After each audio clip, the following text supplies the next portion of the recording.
Kanino yan? Hindi ko nga po alam eh. Nakita ko lang dito eh. Sino naman kaya mag-iiwan niyang saklay dito?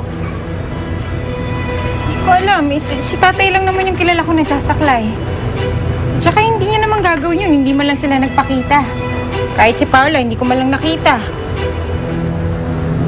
Yan kaya kinakabahan ako Nung nakaraan, may lumapit na lalaki kay Ninyo, hindi nagpakilala eh. Mabuti na lang, hindi lumapit yung anak ko. Ito naman, huwag mo intindihin yun, huwag ka nga mapraning. Mamaya wala lang yon. Mabuti pa, hatid sundo na lang natin itong bata sa eskwelahan para makasigurado tayo. Sige. Ay ka na.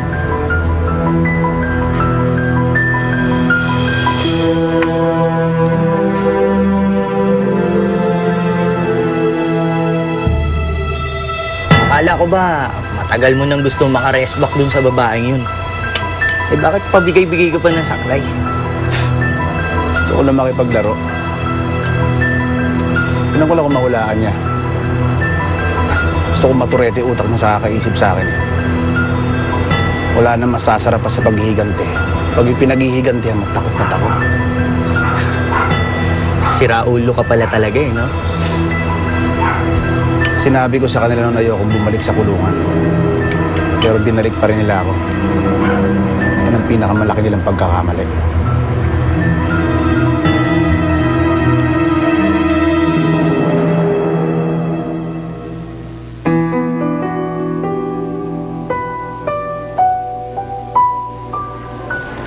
Abe, mukhang puro trabaho sa Maynila yung hinahanap mo May bala ka na ba lumas ulit ng Maynila?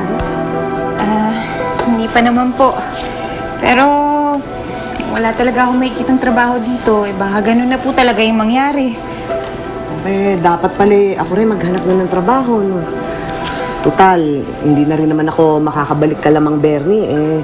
Mukhang hinarang ng matabang perla na yun yung mga ina-applyan ko Pasensya na ho kayo, Nay Angge, Pati kayo nadamay pa. Wala yun, huwag mo akong alalahanin. Hindi na rin naman ako makakatagal sa trabaho ko dun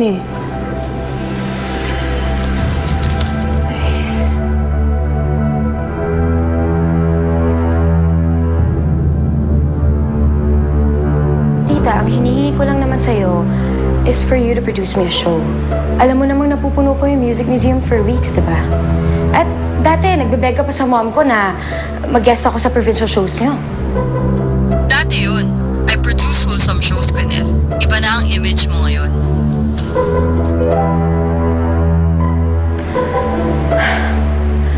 No thanks, Tita. Sige. Tignan mo nga naman yung babaeng yan, ano? Ano nangyari dyan? Kailan lang ang tinutino? O ngayon, nagkakalat naman. Kailangan nating itapon to, Nay Angge. Baka mamaya makita to ni Ninyo. Kahit pa paano, nanay niya pa rin to si Gwyneth. Sino pong sinabi niyo, Nay?